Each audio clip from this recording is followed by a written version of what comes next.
আল্লাহ রাব্বুল আলামিন বলেন, ইয়া আইয়ুহান নাসু উবুদু রাব্বাকুমুল্লাযী খালাকাকুম ওয়াল্লাযীনা মিন ক্বাবলিকুম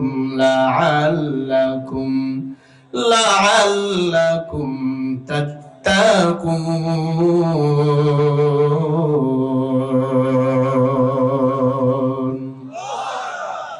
কোরআন শুনে যারা আল্লাহু আকবার বলে ৯৯ লক্ষ ফেরেশতা তারা আমলনামায় নেক লিখতে থাকে, বলেন আল্লাহু আকবার। এটা সূরা বাকারা ১ নম্বর পারা ৩ নম্বর পৃষ্ঠা ১০ নম্বর লাইনের ২১ নম্বর আয়াত। ইয়া আইয়ুহান নাস, হে মানুষ সকল, আল্লাহ সব মানুষকে ডাক দিয়া বলেন, উবুদু, ইবাদত করো, রাব্বাকুমুল্লাযী খালাকাকুম, যিনি তোমাদের সৃষ্টি করেছেন, যিনি তোমাদের স্রষ্টা। আমাদের খালেক স্রষ্টা বলেন তো কে? আল্লাহ। আরো জোরে বলেন কে? লাআল্লাকুম তাত্তাকুন, আল্লাহ বলেন তোমরা যদি আমি রবের ইবাদত করতে পারো, বিনিময় আমি আল্লাহ তোমাদেরকে তাকওয়া দান করে দেব, বলেন সুবহানাল্লাহ। তাকওয়া মানে হলো ভয়, আল্লাহর ভয়। যেই বান্দার দিলের মধ্যে ঢুকে গেছে ওই বান্দা সব ছেড়ে দিতে পারে, আল্লাহর ইবাদত বندگی কখনো ছেড়ে দিতে পারে না। রমজানের রোজা তো প্রশ্নই আসে না। আল্লাহ বলেন লাআল্লাকুম তাত্তাকুন, যেই বান্দা আমি আল্লাহর ইবাদত করবে, বিনিময়ে আমি আল্লাহ তাকে তাকওয়া দান করে দেব। নবী বলেন, ক্বালা রাসূলুল্লাহ সাল্লাল্লাহু আলাইহি ওয়াসাল্লাম, আলাইকুম বিসুন্নতি আত-তাকওয়া হাহুনা, আত-তাকওয়া হাহুনা। তাকওয়া হলো ভয়, তাকওয়া হলো অন্তরের ব্যাপার। এই তাকওয়াটা সরাসরি রোজার সাথে সম্পর্ক। নামাজ পড়লে দেখা যায়, হজ করলে দেখা যায়, যাকাত দিলে দেখা যায়, রোজা রাখলে দেখা যায় না রে বাবা। আপনি ঘরের দরজা বন্ধ করলে ইচ্ছে করে পানি পান করতে পারবেন, ফ্রিজের মুখ ওপেন, ফ্রিজের মধ্যে ঠান্ডা পানি, ঘরের দরজা বন্ধ করে পানি পান করতে পারবেন, কিন্তু পানি পান করেন না কেন? আত্তাকুল্লাহ, আল্লাহকে ভয় পাই। আমি রোজা আছি আল্লাহকে পাওয়ার জন্য, আল্লাহর জান্নাত চাওয়ার জন্য। এই জন্য মুফাসসিরগণ বলেন সরাসরি তাকওয়াটা রোজার সাথে সম্পর্ক। ক্বালা রাসূলুল্লাহ সাল্লাল্লাহু আলাইহি ওয়াসাল্লাম, আস-সাওমুনি ওয়া আনা আজুসি বিহি, যেই বান্দা আল্লাহর মুহাব্বতে রোজাটা ঠিকমতো পালন করবে, রোজা সরাসরি স্বয়ং পুরস্কৃত করবেন আমার আল্লাহ। রোজাদারের পুরস্কার স্বয়ং দিবেন আমার আল্লাহ। আল্লাহ পাক রব্বুল আলামিন বলেন, ১ নাম্বার পুরস্কার রোজাদার ব্যক্তিকে, ইমানদার মুমিন ব্যক্তিকে আমি আল্লাহ 10টা পৃথিবীর সমান একটা জান্নাত দান করে দেব। ইন্নাল্লাযীনা আমানু ওয়া আমিলুস সালিহাতি কানাত লাহুম জান্নাতুল ফিরদাউসি নুজুলা।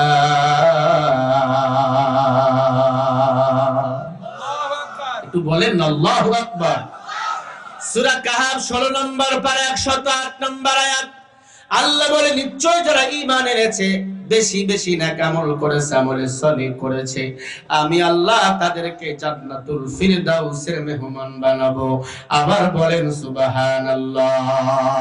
নাইলে মুমিন সোয়ে মুমিন মিশাওয়া, নাইলে কাফির সোয়ে কাফির মিশাওয়া।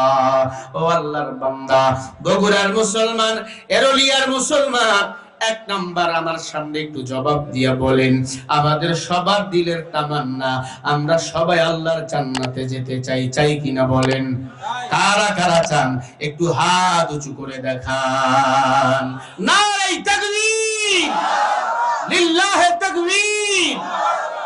জান্নাত যেতে চাই, এটা মুখে স্বীকার করলে হবে না, অন্তর দিয়ে বিশ্বাস স্থাপন করে আমল করতে হবে।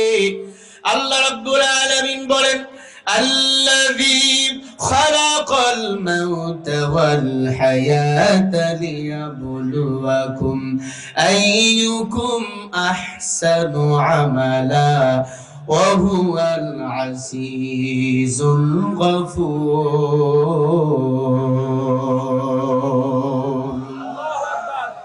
সূরা মুলক 29 নম্বর পারা 1 নম্বর লাইনের 2 নম্বর আয়াত আল্লাহ তাআলা বলেন মানুষকে আমি আল্লাহ সৃষ্টি করেছি মৃত এবং জীবিত আমি আল্লাহ দেখতে চাই কে বেশি ভালো আমল বলে আল্লাহ বলে আহসানু আমালা আমি আল্লাহ ভালো আমল দেখতে চাই আল্লাহ আকসারু বলেন নাই তাহলে বেশি আমলের কথা বলতো ওয়া হুয়াল আজিজুল গফুর নিশ্চয়ই ক্ষমাশীল হলেন আমার আল্লাহ বান্দা তুমি ভালো আমল করো এই ভালো আমল তোমাকে জান্নাত পর্যন্ত নিয়ে যাবে কথাটা কার আল্লাহ রাব্বুল আলামিন বলেন ফামান কানা ইয়ারজু লিকা রাব্বিহি ফালইআমাল আমালান সালিহা ولا يشرك بعبادة ربه أحدا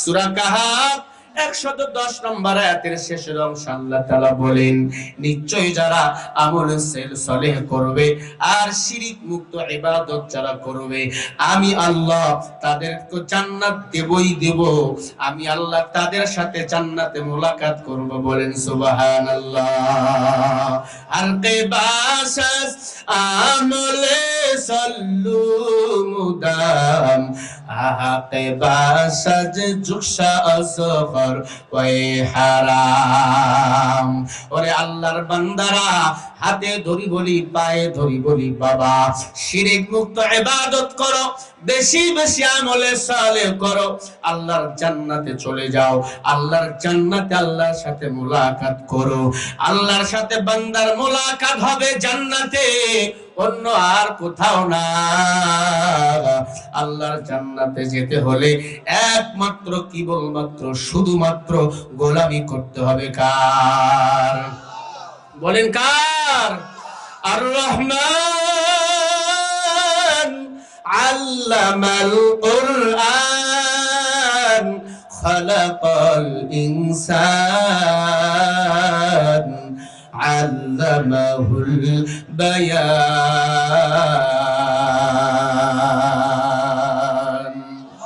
আর রহমান রহমান হলেন কে আল্লামাল কুরআন আমাদের কোরআন শিখাইছেন কে খালাকাল ইনসান মানুষকে বলেন তো বানাইছেন কে আল্লামাহুল বায়ান এই জ্ঞান কথা বলার শক্তি দান করেছেন কে ও আল্লাহর বান্দা কেমনে আল্লাহকে ভুলে গিয়েছো কেমনে রমজানের রোজাগুলোকে বাদ দিয়া নিজের মন মতো জীবন চালাও মনে করছো আজকে সন্তানের জন্য পাগল মনে করছো আজকে স্ত্রীর জন্য তুমি পাগল মৃত্যুর পর এই স্ত্রী তোমার অন্ধকার কবরে যাবে না না আজকে যদি মারা যাও আপনার নাম হয়ে যাবে লাশ আমিও যদি মারা যাই আমার নাম আর শরীফুল ইসলাম কেউ নিবে না আমার নাম হয়ে যাবে লাশ আমার শরীরটা কেটে কেটে কাপড়গুলো বাহির করা হবে আমাকে 3 টুকরা কাপড়ের মধ্যে পেঁচাইয়া অন্ধকার কবরের মধ্যে শোয়া রাখবে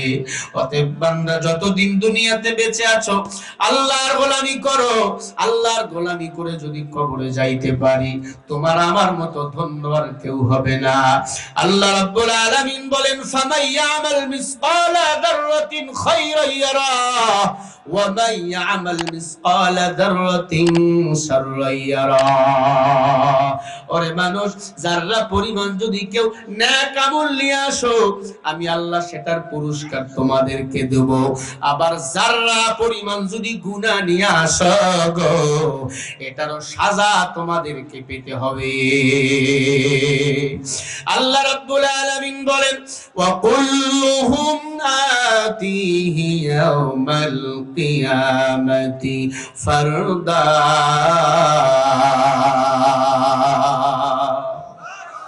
সূরা মারিয়াম 16 নম্বর পারা 8 নম্বর পৃষ্ঠা 9 নম্বর লাইনের 95 নম্বর আয়াত।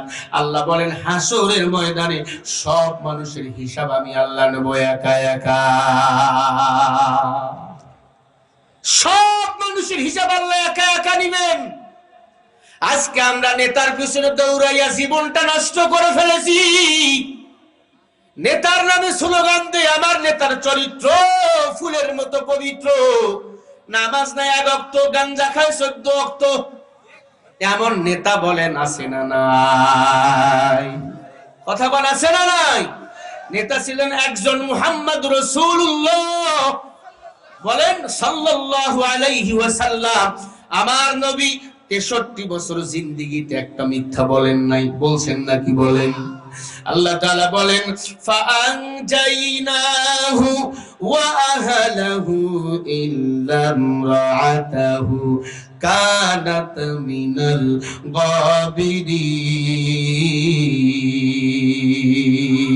গাবিরিন। সূরা আল-আরাফ 8 নম্বর পারা 20 নম্বর পৃষ্ঠা 3 নম্বর লাইনের 83 নম্বর আয়াত। আল্লাহ বলেন দুনিয়াতে যার নেতা হবে ভালো, হাসরের ময়দানে তার হিসাবটাও হবে ভালো। কথা কি বুঝাতে পারছি আমি আপনাদের? এ মুসলমান, এমন নেতাকে নেতা বানাইছো, এই নেতা রাস্তা মেরে খায়, কালভার্ট মেরে খায়, তেল মেরে খায়। ওই নেতাকে সাপোর্ট করার কারণে ওই নেতাও জাহান্নাম যাবে, তোমাকেও জাহান্নাম যেতে হবে। ঠিক না ঠিক? দুর্নীতির ওই আকড়ায় বসে জাহির করে জ্ঞান, কলম দিয়া কামায় টাকা, কলম দিয়া কামায় টাকা, আবার ধরে সাধুর ভাগ। ওরা শিক্ষিত শয়তান, ওরা শিক্ষিত শয়তান, ওরা শিক্ষিত শয়তান, ওরা শিক্ষিত শয়তান। আছে না নাই? শিক্ষাঙ্গনের দিকে ভাইরে দেখো না চোখ মেলিয়া, ছাত্ররা সব বই ফেলিয়া আছে শুধু প্রেম লইয়া।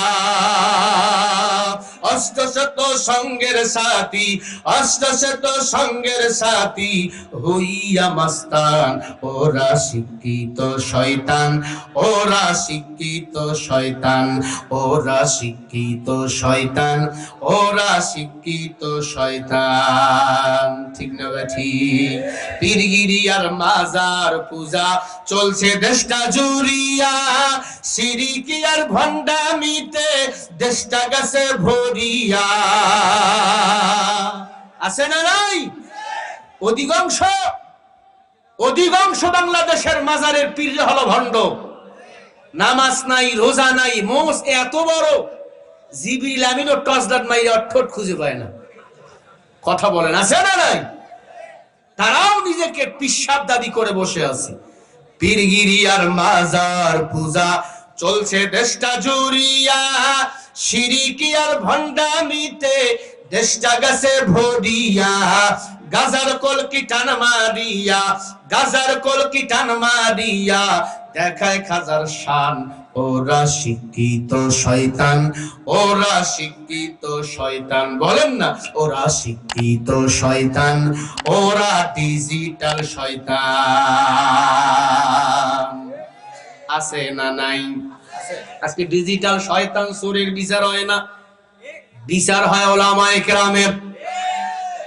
নায়েবে নবী উলামায়ে কেরাম, উলামায়ে কেরামকে অসম্মান যেই জাতি করেছে সেই জাতির পতন হয়েছে। ঠিক না ঠিক?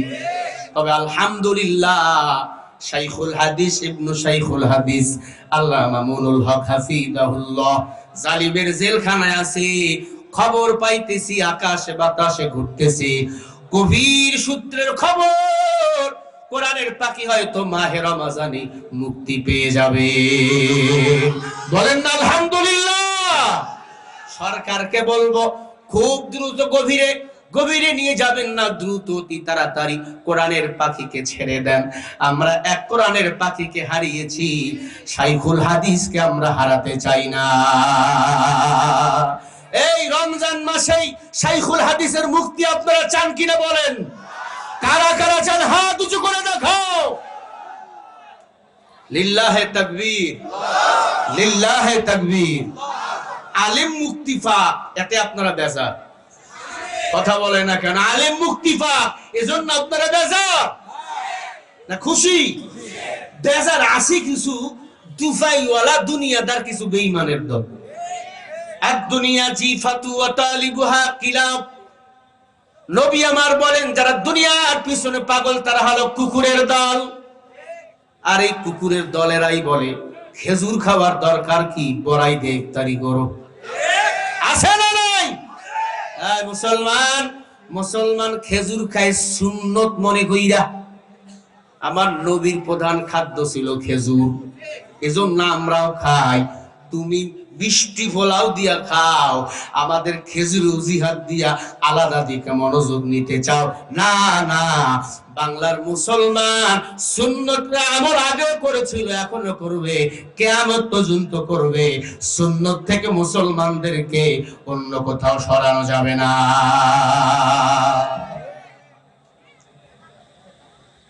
প্রিয় ভাইরা, দুনিয়াতে যার নেতা হবে ভালো, হাসরের ময়দানে তার হিসাব হবে ভালো। কথা কার? আল্লাহ। আরো জোরে বলেন কার? আমার নবীকে নেতা হিসাবে মানবেন, আমার নবীকে নেতা হিসাবে মানে উলামায়ে কেরাম। এজন্য আলেমদের উপর নির্যাতন আছে না নাই? জোরে বলেন আছে না নাই? যত আলেমদের উপর নির্যাতন করবা তত আলেমদের ইজ্জত সম্মান বেড়ে যাবে। যত আলেমদেরকে মামলা হামলা দিবা তত আলেমদের সম্মান বেড়ে যাবে। কারণ পানির বাঁধের মধ্যে যদি কেউ বাদ দেয়, পানির স্রোত কমে না, বরং স্রোত বেড়ে যায়। মায়ার নবী রহমতে আলম সাল্লাল্লাহু আলাইহি ওয়াসাল্লাম কোরআনের দাওয়াত যখন দিতেছিলেন, তায়েফের জমিনে চলে গেলেন নিজের নানার বাড়িতে কোরআনের দাওয়াত দিতে। ছোট্ট ছোট্ট বাচ্চাকে লাগাই দিল আবু জেহেল, আবু লাহাব। বলে এটা পাগল, পাগলকে তোমরা পাথর মেরে এলাকা ছাড়া করো। আল্লাহর নবী বলে তায়েফবাসী, আমি পাগল নই, আমি মুহাম্মদ সাল্লাল্লাহু আলাইহি ওয়াসাল্লাম, আমি আল্লাহ রাসূল, আমি কোরআনের দাওয়াত দিতে এসেছি। এরপর আবার নবীকে পাগল মনে করে পাথর নিক্ষেপ করিয়েছিল আবু জেহেলেরা। আর বর্তমান আলেমরা জেলখানায় থাকবে না, এটা কি মেনে নেওয়া যায়? মনে রাখবেন, ইমানদারের ইমান যত মজবুত, পরীক্ষা তত কঠিন। কথা ঠিক কি না? আল্লাহর নবী কালিমার দাওয়াত দেয়, আবু জেহেলের চান্দি গরম, শরীর দিয়ে রক্ত ঝরাবার পর ক্ষান্ত হয় না। মুহাম্মদ রে কেমনে বিদায় করা যায়? হাতের মধ্যে কয়েকটা পাথর নিয়ে বলে, মুহাম্মদ বলো তো হাতের মুষ্টির ভিতর আমি কি নিয়েছি? আল্লাহর নবী ডাক দিয়া বলে, চাচা আমি বলবো না আপনি হাতের মুষ্টির ভিতর কি নিয়েছেন, আপনি যেটা নিয়েছেন সেটা যদি বলে কেমন হয়? আল্লাহু আকবার বলে। আবু জেহেল ভালো করে জানতো আমার নবী সত্যি নবী। আর আবু জেহেল যে শেয়ারে বয় নেতা নিজেকে দাবি করে ওই দুনিয়া পাওয়ার আশায়, কারণ তার তো আখিরাত নাই। ওয়া ইয়াবতাগি গায়রাল ইসলামি দীনান ফালা ইউকবালা মিনহু ওয়া হুয়া ফিল আখিরাতি মিনাল খাসিরিন। যারা ইসলাম বাদ দিয়ে দুনিয়াতে জীবন যাপন করে তার দুনিয়াও নাই, আখিরাতও নাই। আর ইসলাম যারা পালন করে আল্লাহ বলে তারা দুনিয়াও পেয়েছে, তারা আখিরাতও পেয়েছে। ঠিক কি না? আমার নবীর সম্মান দুনিয়াতে কম না বেশি ছিল? জোরে বলেন। আখিরাতে আমার নবীর সম্মান কম না বেশি? কিয়ামতের ময়দানে আমার নবীর সম্মান কম থাকবে না বেশি থাকবে? আমার নবী জান্নাতে না ঢোকা পর্যন্ত অন্য নবী জান্নাতে ঢুকতে পারবে না। বলেন না আল্লাহু আকবার। এবং আমার নবীর উম্মতেরা মানে আমরা জান্নাতে না ঢোকা পর্যন্ত অন্য নবীর উম্মতেরা জান্নাত ঢুকতে পারবে না। আরো আস্তে করে বলেন সুবহানাল্লাহ। সেই নবীকে মারতে চাবে না তা কি হয়? ডাক দিয়া বলে, মুহাম্মদ বলো হাতের মুষ্টির ভিতর কি আছে? নবী বলে, আমি বলবো না, তুমি যেটা মুষ্টির মধ্যে নিয়েছো সেটা বললে কেমন হয়? আল্লাহু আকবার বলেন। কেমনে বলবে দেখি? সাথে সাথে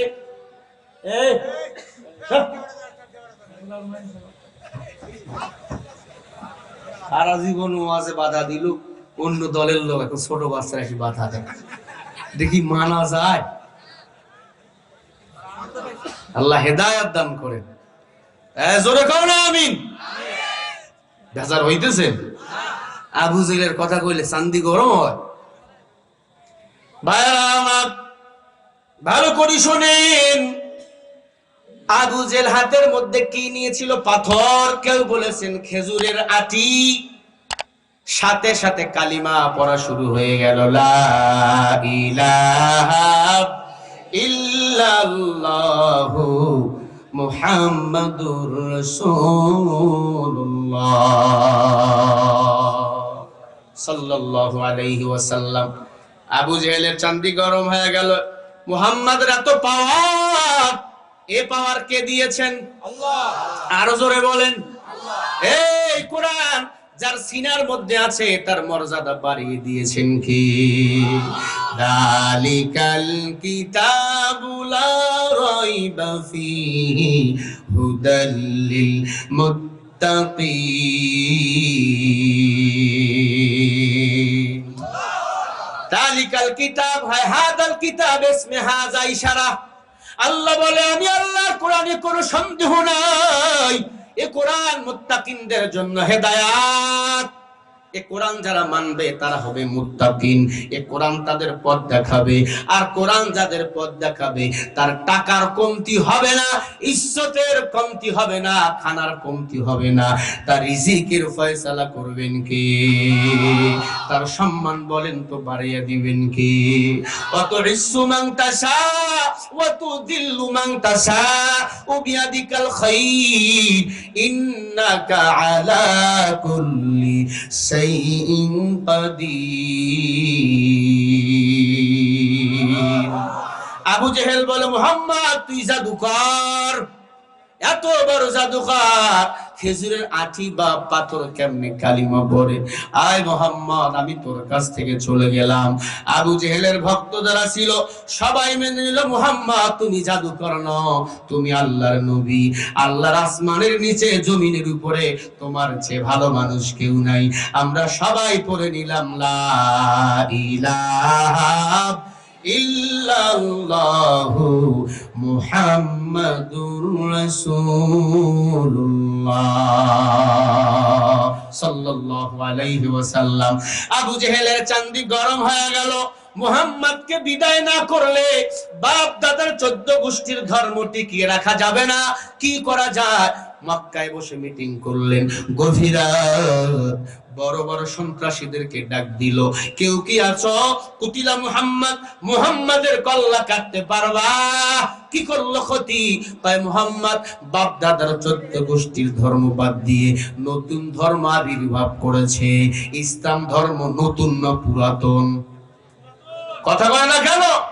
আল্লাহ বলে আমি আল্লাহর কাছে একটি ধর্ম প্রিয়, ইন্নাদ-দীনা ইনদাল্লাহিল ইসলাম, দীনি আল ইসলাম দীনা মাওকাহু হর দে কুফরা নাম ঈসা ইনদাহু মুকতাদিরা ওয়া নবী ওয়া সুবহু ওয়া নবী মুহাম্মদ মুস্তাফাহু। ভাইরা আমার, মক্কায় বসে আবু জেহেল মিটিং করলেন। টপ লেভেলের সন্ত্রাসীদেরকে ডাক দিয়ে কয় মুহাম্মাদের কল্লা কাটতে হবে, কেউ কি আসো? একজন বলল হ্যাঁ, খাত্তাবের বেটা উমর দৈনন্দিন 8 লিটার মদ পান করে। উমর পারবে মুহাম্মাদের কল্লা কাটতে? এই উমর তুমি কি পারবা আব্দুল্লাহর পুরো মুহাম্মাদের কল্লা কাটতে? বলে হ্যাঁ। নাউজুবিল্লাহ বলেন, আরো জোরে বলেন। আমার নবীর কল্লা কাটার কন্ট্রাক্ট নিল উমর। মাথায় লম্বা লম্বা চুল, উমরের মাথায় চুল ছিল লম্বা, ঝুটি বাড়তো চুলগুলো 32টা ঝুটি, রাবার দিয়ে প্রতিটা ঝুটি আলাদা আলাদা বানতো। হযরত ওমর কন্ট্রাক্ট নিলেন, নবীকে মারবো। আবু জেহেল তোর পাশের চেয়ারটা আমাকে দেওয়া লাগবে। বলে হ্যাঁ। 1 লক্ষ টাকা আমি চাই, বা দিরহাম চাই, বা রিয়াল চাই। বলে ডান। মুহাম্মদকে যদি মারতে পারো এই টল্লাতে কেউ না আমাদের সাথে আর পাল্লা দিতে পারে। হযরত ওমর খোলা তরবারি নিয়ে বাসায় চলে গেল। স্ত্রীকে ডাক দিয়ে বলে প্রাণের বিবি, ঘুমাইয়া গেলাম। সকালবেলা একটু দেরিতে ডাক দিবি, আব্দুল্লাহর বেটা মুহাম্মদের কল্লা কাটবো। স্ত্রী ডাক দিয়ে বলে, আমি যতটুকু জানি মুহাম্মদ ভালো মানুষ, এই পৃথিবীতে মুহাম্মাদের চেয়ে ভালো মানুষ আর কেউ নাই। বলেন না একবার সুবহানাল্লাহ। ইমামুল আউয়ালিন আল আখিরিন বাহর সাদকা রাহমাতান লিল আলামিন সাইয়্যিদুল কাউনাইন খাতমুল মুরসালিন আখির মাবউদ ফখরুল আউয়ালিন। ভাইরা আমার, আব্দুল্লাহর পোলা মুহাম্মাদের কল্লা কাটবে, এই কথা বলে উমর ঘুমাইলেন। আল্লাহ একজন জিনকে নিযুক্ত করলেন, রে জিন, ও আমার নবীর দরবারে উমর এত লম্বা চুল নিয়ে যাবে, এটা কি মেনে নেওয়া যায়? জিন যাইয়া ঘুমের মধ্যে উমরের সব মাথার লম্বা চুলের বিনিগুলো কেটে দিবি। জিন আইয়া একটা কেচি দিয়া উমরের সব মাথার লম্বা চুলগুলো কেটে দিলেন। আল্লাহু আকবার বলেন। সকালবেলা লম্বা ঘটনা সংক্ষিপ্ত করে দিলাম, 2 মিনিটে আমি শেষ করতেছি। হযরত ওমর সকালবেলা ঘুম থেকে উঠে ঝাঁকা মারবে চুলগুলো, অমন সময় ঝাঁকা মারছে, সব চুলের বিড়িগুলো চতুর্দিকে গিয়ে উড়ে পড়ে গেছে। হযরত ওমর চিন্তা করলো, হায় রে, আমি সকালবেলা উঠে চুলগুলো একটু ঝাঁকা মারবো, এরপরে মুহাম্মাদের কল্লা কাটবো, আমার এই চুলগুলো কাটলো কে? আল্লাহ বলেন, ওয়া মাকারু ওয়া মাকারাল্লাহ আল্লাহু খায়রুল মাকিরিন। দুনিয়াদার, তোমার আমার চিন্তা মক্কর যেখান থেকে শেষ, সেখান থেকে চিন্তা চেতনা শুরু কার? উমর, তুই আমার নবীর কল্লা কাটবি, আল্লাহ তোর মাথার চুল সব কেটে দিছে, কারে মারবি? জিন্দে কই পাবি? কথা কয় না, কই পাবি জিন্দে? আল্লাহ তাআলার কি খেলা? হযরত ওমর স্ত্রীর কাছে চলে গেল, এই ম্যাডাম, আমি আকাম কে করলো? চুল কাটলো কে? কয়, স্বামী কসম, আমি তোমার ঘরের কিনারেও যাই নাই, তোমার মেজাজ গরম, মদ খেয়া ঘুমাইছো। মদ খেয়া যারা চলাফেরা করে, মাঝে মাঝে দেখবেন মদখোর হুন্ডা গাছের সাথে লাগাই দিয়া কয়, ভাই সাইড দি, কয় কি না? মাঝে মাঝে বউরে কয়, মা দরজা খোল, তখন বউরে কুত্তা ভিডন ভিডে, হারামি, আমি তোর মা, আমি তোর বউ। কথা বলেন না কেন? এমন ছেলে ফেলে নাই? মদ না খাইলে অনেকে বিড়ি খায়, খালি খায় না, খাওয়ার পরে আবার ধোঁয়া ছাইড়া দিয়ে দেখে একতলা 2 তলা পার হলো কিনা। নাউজুবিল্লাহ বলেন। কি ভাইয়েরা, এটা আমাদের ওয়াজ করার জায়গা না, ওয়াজ করার জায়গা। আমরা প্রতিটাই যত বক্তা এখানে আসছি, সব মাহফিলে সবাই প্রধান প্রধান বক্তা। কথা বুঝতেছেন না? এখানে আসছি আমার প্রিয় প্রাণ প্রিয় বন্ধু মাওলানা গোলাম রব্বানী যুক্তিবাদী, আমার খুব কাছে। ও যখন থেকে ওয়াজ শুরু করেছে তখন থেকে আমরা একসাথে। এই যে আব্দুল সালাম ভাই আছে, এই আমরা 3 জনে খুব ঘনিষ্ঠ কাছে। ও যখন থেকে শুরু করছে হাঁটি হাঁটি পা পা করে, যখন থেকে ওকে কেউ চিনত না, আমাকে কেউ চিনত না, ওই আমরা তখন থেকে 2 মাইল একসাথে। কথা কি বুঝতে পারতেছেন? ওকে যখন কেউ চিনত না, আমারে কেউ চিনত না, 50 টাকা দিয়েও কেউ নিত না। এখন মানুষ 50,000 দিয়েও পায় না। এটা আপনাদের দোয়া। অতএব ওয়াজ করার জায়গা এখানে না, বাকি ঘটনা আমি আরেকদিন বলবো ইনশাআল্লাহ। বলেন, আরো জোরে বলেন ইনশাআল্লাহ।